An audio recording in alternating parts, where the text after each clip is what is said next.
ఇప్పుడు రామచంద్రమూర్తి కూడా ఆ కళ్ళు తీక్షణంగా, చెవులు తీక్షణంగా పెట్టుకొని వింటుంటే గానం మొదలు పెడుతూ అనగనగా కౌశల నగరంలో ఒక గొప్ప రాజు.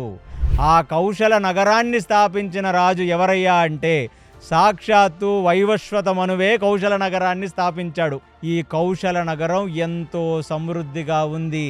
అక్కడ అసలు కష్టాలే లేవు. ఆ కృతయుగంలో మనువు సూర్యవంశంలో ఈ కౌశల నగరాన్ని స్థాపించాడు తన రాజ్య క్యాపిటల్గా. అక్కడ నుంచి ఎన్నో తరాలు దాటిన తర్వాత ఒకానొక తరంలో దశరథుడు అనే ఒక గొప్ప రాజు ఈ రాజ్యాన్ని ఏలసాగాడు.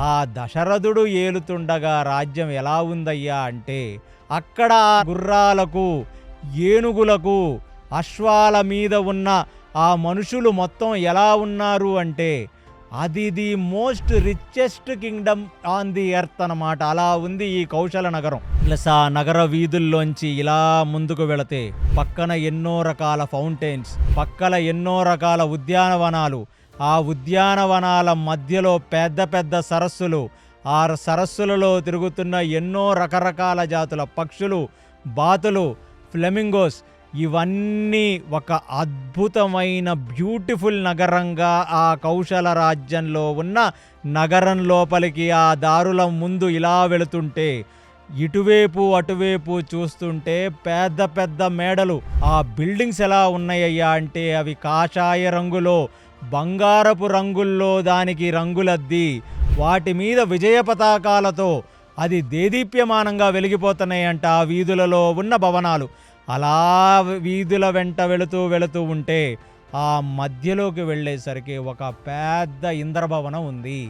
ఆ ఇంద్రభవనం చూస్తుంటే ఆ ఇంద్రభవనానికి రంగులన్నీ కూడా ఏదైనా బంగారాన్ని, వెండిని కరిగించి వేస్తే ఎలా ఉంటుందో అలాగుందంట ఆ ఇంద్రభవనం.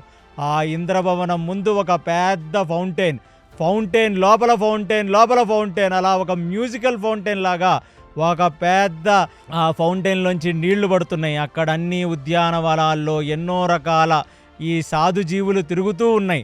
అలాగ లోపలికి వెళితే ఒక పెద్ద దర్బార్. ఆ దర్బార్ ఎలా ఉంది రామచంద్ర అంటే ఇప్పుడు మేము ఎక్కడైతే నించొని ఈ గానం చేస్తున్నామో అలాగనే ఉంది ఆ దర్బార్.